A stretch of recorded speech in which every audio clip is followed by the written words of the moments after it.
certo é que a igreja sempre enfrentará oposições. O objetivo da perseguição é sempre o mesmo: silencia a igreja para que ela não cresça. Mas a igreja é protegida, veja só.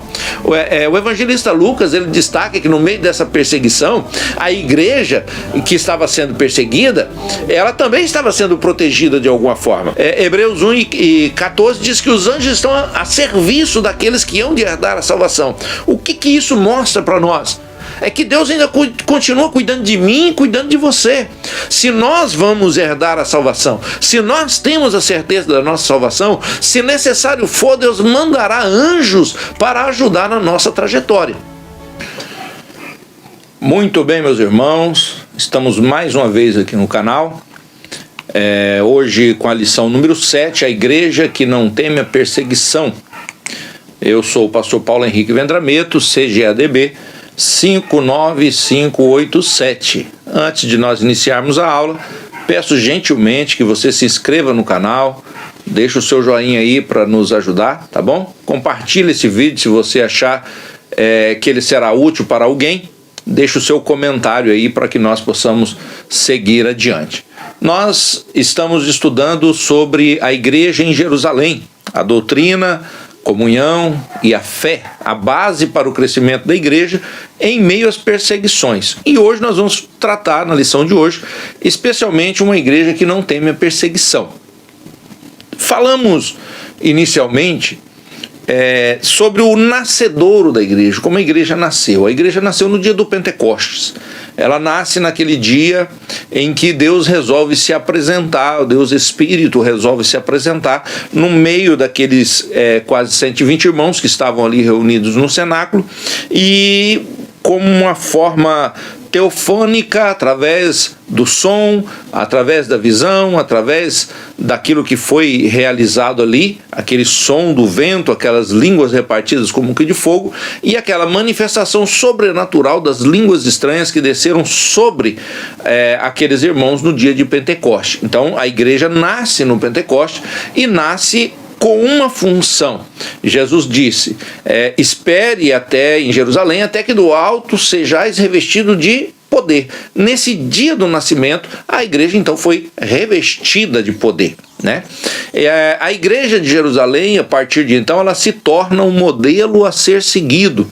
Foi uma igreja fiel à pregação do evangelho, uma igreja que se manteve cheia do Espírito Santo no decorrer dos anos, uma igreja que demonstrou estar cheia de amor, uma igreja que não era conivente com a mentira. E hoje nós vamos falar, a lição de número 7, a igreja que não teme a perseguição. O texto nosso hoje está em Atos dos Apóstolos, capítulo 5, versos 35 a 32, e Atos dos Apóstolos, capítulo 14, versículo 1 a 15. Atos 5, de 25 a 32, diz bem assim: E chegando anunciou-lhes dizendo, eis que os homens que encerraste na prisão estão no templo e ensinam ao povo. Então foi o capitão com os servidores e os trouxe, não com violência, porque temiam ser apedrejados pelo povo. E trazendo-os, os apresentaram ao conselho. E o sumo sacerdote os interrogou, dizendo, não vos admoestamos nós expressamente que não ensinasseis neste nome? Eis que encheste Jerusalém dessa vossa doutrina e quereis lançar sobre nós o sangue deste homem. Porém Pedro, respondendo, e os apóstolos disseram, mais importa obedecer a Deus do que os homens. E o Deus dos nossos pais ressuscitou a Jesus, a qual vós matastes, suspendendo-o no madeiro. Deus com sua destra o elevou a príncipe e salvador, para dar a Israel o arrependimento e a remissão dos pecados. E nós somos testemunhas acerca dessas palavras, nós e também o Espírito Santo, que Deus deu àqueles que lhe obedecem. Em Atos capítulo 12, já mais adiante, do verso 1 ao verso 5, diz assim, por aquele mesmo tempo o rei Herodes estendeu a mão sobre alguns da igreja para maltratar, e matou a Tiago a espada, irmão de João. E vendo que isso agradara os judeus, continuou, mandando aprender também Pedro. E era o dia dos pães asmos. E havendo-os apreendido, o encerrou na prisão, entregando-o a 4 quaternos de soldados para que o guardasse, querendo apresentá-lo ao povo depois da Páscoa. Pedro, pois, era guardado na prisão e a igreja fazia contínua oração a Deus por ele. Veja, a igreja, pelo que a gente percebe aqui, desde o início a igreja sempre enfrentou oposição, perseguições, até porque a igreja, na sua essência, na sua natureza, ela vai atrair a rejeição, ela vai atrair a perseguição. Por quê? Porque a fé cristã, ela defende princípios, e princípios que são exclusivos da fé cristã muitas vezes, né? E esses princípios da fé cristã, eles vão se chocar com os valores, com os princípios seculares do mundo, esses princípios mundanos.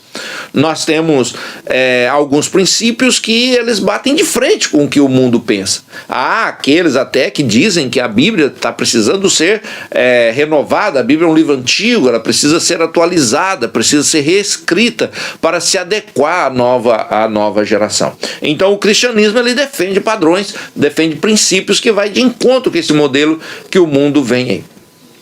Isso aconteceu no nascedor da igreja e continua até hoje em muitos lugares. A igreja é extremamente perseguida e às vezes até de forma velada no meio político, nas autoridades, às vezes ainda persegue um pouco a igreja.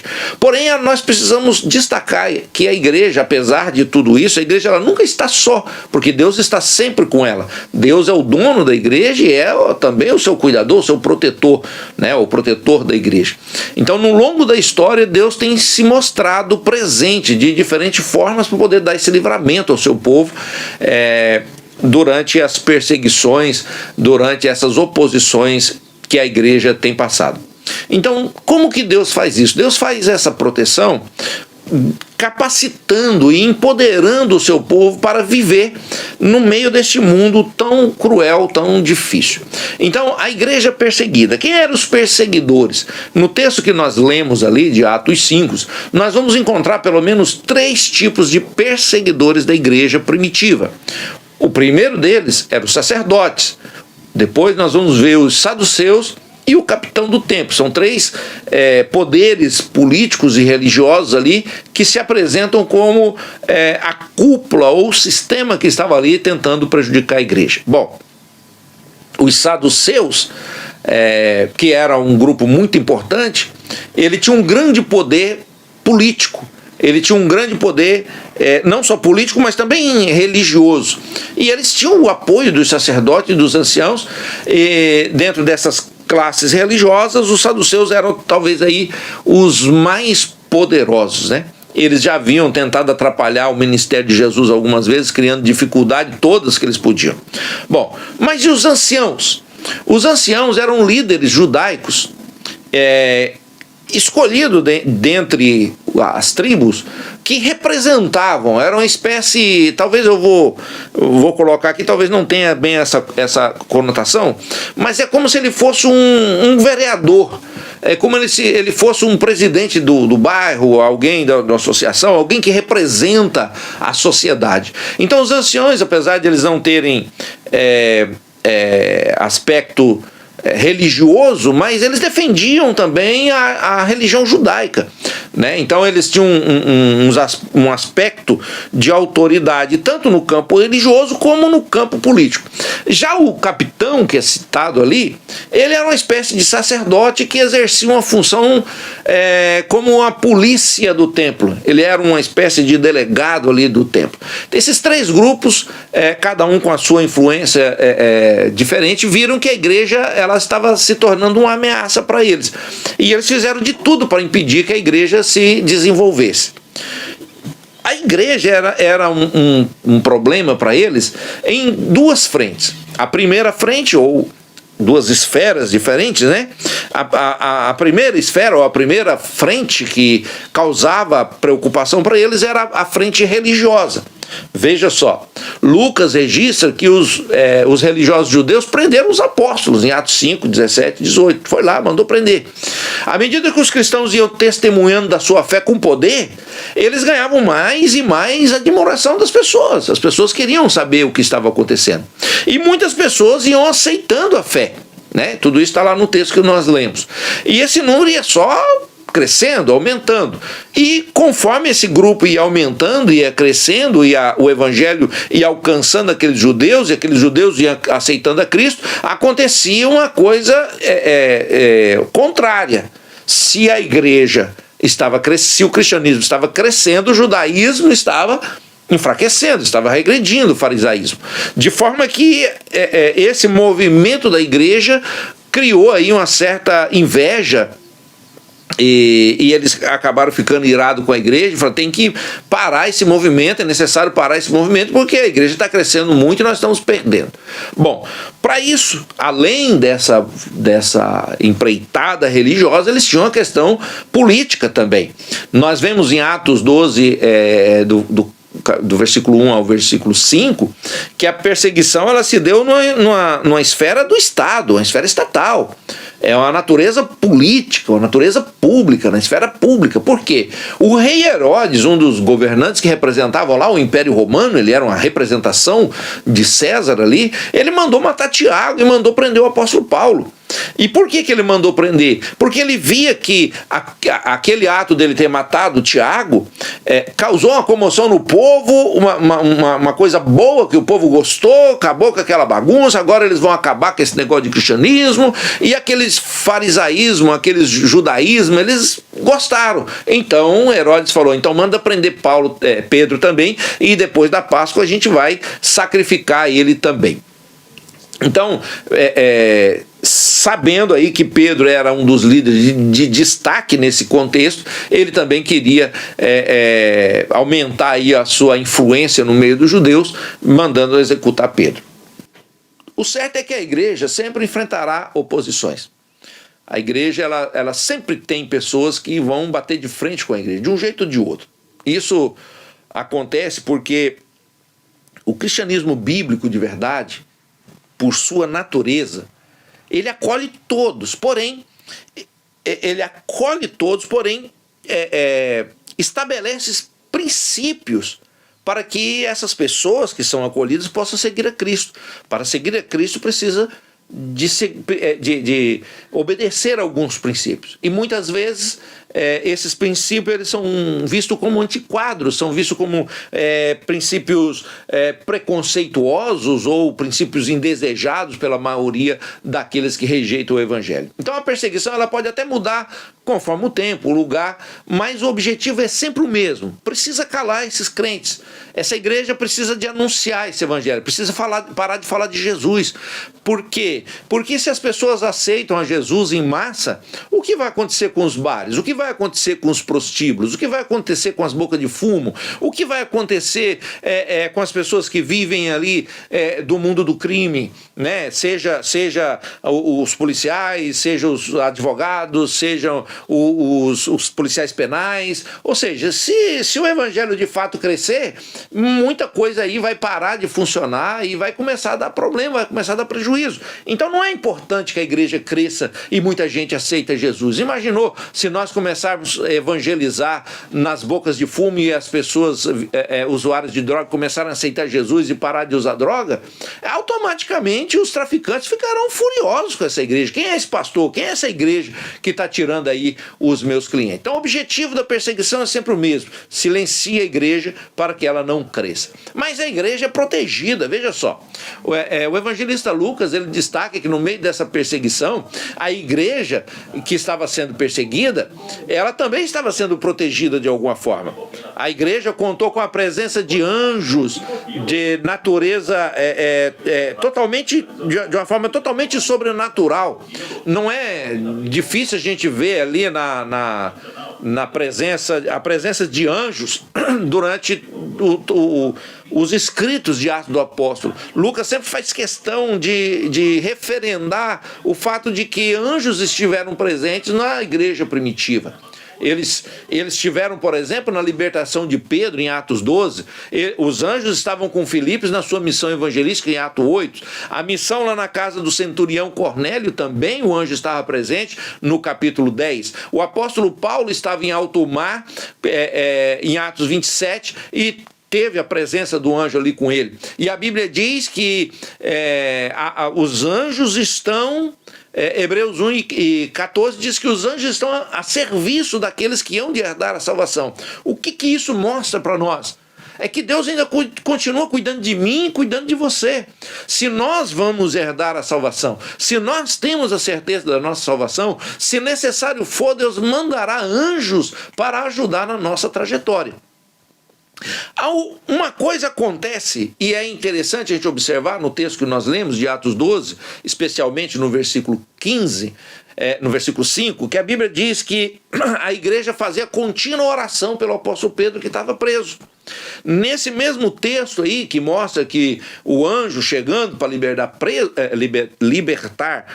Pedro, também a igreja mostra uma igreja que está orando pela libertação de Pedro. Então veja só, não teria muito sentido o evangelista ali destacar o papel da igreja intercedendo se isso não tivesse nenhuma relevância com o anjo lá tirando Pedro da prisão.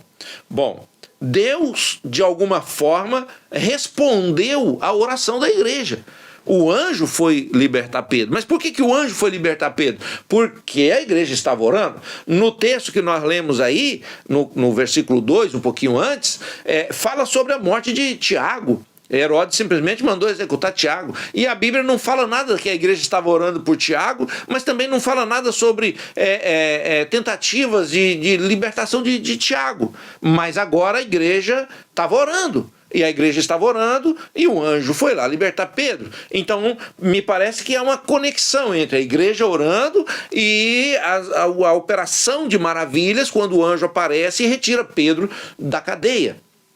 A igreja fez o seu papel e conectou a sua oração com a libertação de Pedro. Esse é o valor da oração. Nessa passagem a gente vai ver, e em muitas outras a gente vai ver esse valor importante da oração. Enquanto os cristãos oravam, enquanto eles estavam orando, o lugar em que eles estavam tremeu. E as portas dos cárceres se abriram. Atos 4:31. Quando Paulo orava, Paulo teve a visão de Ananias em Damasco orando por ele.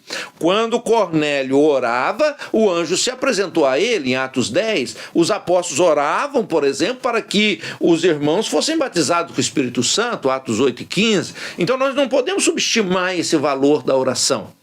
Aquela frase muito conhecida, né, que diz assim: muita oração, muito poder, pouca oração, pouco poder. Me parece que dentro do contexto aqui bíblico ainda está muito atual. Pouca oração, pouco poder. Muita oração, muito poder. Me parece que não tem muita oração. Bom, a igreja orava, foi perseguida, os apóstolos foram presos, a igreja orou, os apóstolos foram libertados. Então logo eles foram libertados, o que os apóstolos fizeram? Voltaram a testemunhar da sua fé, Atos 5:25. De nenhuma forma eles foram se sentir intimidados, porque eles já tinham dito para os sacerdotes que foram: mas nós não falamos que não é para você continuar falando o nome de Jesus? E qual foi a resposta dos apóstolos, principalmente de Pedro? Importa mais obedecer a Deus do que os homens. Quando nós vamos observar aí essa capacitação de poder para testemunhar que os apóstolos receberam, não é à toa que o livro de Atos é chamado por muitos escritores de Atos do Espírito Santo. Por quê? Porque o Espírito Santo é a fonte de poder da igreja. Sem o Espírito Santo, o testemunho da igreja fica inoperante. Os apóstolos estavam convictos da sua fé. O evangelista Lucas registra em Atos 5:29 essa ousadia desse testemunho de Pedro. Então nós vamos ver uma clara defesa dos valores cristãos, né? Mostra aí, o evangelista mostra que na igreja primitiva eles não negociavam a fé deles por qualquer motivo, mesmo que isso custasse caro, inclusive a sua própria vida, né? A mesma referência muitas vezes pode até a gente utilizar nesse caso que eles desobedeceram à lei civil.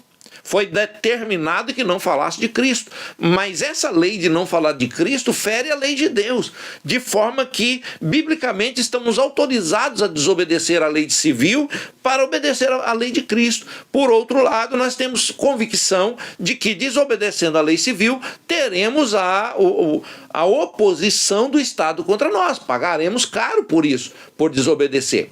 Mas não se trata aqui de uma desobediência civil ou uma rebeldia, mas uma defesa consciente daquilo que a igreja de fato crê, que faz parte da sua natureza, que faz parte da sua essência e que de alguma forma não pode ser negociado. Não tem como. Como alguém vai falar assim, você não pode mais orar, você não pode mais falar de Deus, você não pode... A gente vai fazer... Como que vai fazer se isso faz parte de nós? Como deixaremos de testemunhar a favor daquele que salvou a nossa vida? Como não falaremos dos milagres que ele faz, se ele faz milagre todos os dias na nossa vida? Como não falaremos para alguém que está em um processo depressivo que ele pode tirar a pessoa daquele estado? Como podemos deixar de falar para alguém que está caminhando com os passos largos para o inferno que existe uma salvação para aquela pessoa? Não podemos parar de falar. Não podemos deixar de anunciar o Evangelho de Cristo. Bom, a igreja foi perseguida, a igreja foi detida, a igreja foi salva pelo seu Salvador, por Jesus, mas a igreja não deixou de ser destemida e continuou a anunciar o Evangelho do Reino. Então, chegamos ao fim da nossa aula aqui hoje. Nós vimos que a igreja capacitada pelo Espírito Santo, ela geralmente vai enfrentar perseguições. O cristão, ele não deve se assustar com essas perseguições, que isso faz parte da igreja. No contexto do cristianismo bíblico, essa regra era uma regra clara, né? Não era exceção. Eles viviam mais em perseguição do que não. Então ninguém gosta de ser perseguido, isso é um fato, né? Só que a Escritura nos previne a respeito dessa realidade da perseguição na jornada cristã. Em João 16:36, né? Nós teremos sempre aflição, mas tem bom ânimo. Isso não significa que o sofrimento deve ser um alvo a ser alcançado pela igreja, não, vamos fugir o que der, né? Mas que nós devemos estar conscientes de que nós não podemos evitar esses confrontos com o inimigo. Ele sempre vai nos atacar de uma forma ou de outra. Então o nosso dever está sempre focado em Deus, porque é Ele que nos pode guardar, e é Ele que pode nos capacitar, é Ele que pode nos dar resistência em meio ao sofrimento. Isso aí, vamos lá. Peço mais uma vez para vocês que nos ajude aí. Compartilhe esse vídeo, dê o seu joinha, deixa o seu comentário se você está gostando das aulas, ou até aquilo que você acha, poxa pastor, melhora isso aqui ou melhora aquilo ali. A gente vai tentar melhorar. Uma colega disse que, pastor, o seu fundo aqui está muito escuro, está ficando escuro, né? Então eu vou ter que melhorar aqui também, comprar uma luz bem bonita, né? Ou mudar o cenário. A gente vai adequando aqui, mas eu dependo do seu parecer. Dê o seu parecer aí, tá bom? Vamos melhorar o quanto mais rápido possível. Brevemente estaremos também fazendo outros vídeos. Temos alguns temas que nós queremos tratar, fora parte aqui o tema da escola dominical. Espero que você esteja aí inscrito no nosso canal para que você possa receber esses vídeos também, tá bom? Que Deus em Cristo abençoe, que a graça do nosso Senhor e Salvador Jesus Cristo, o grande amor de Deus, nosso Pai, a comunhão e as consolações do Espírito Santo estejam com você. Amém? Que Deus abençoe a todos.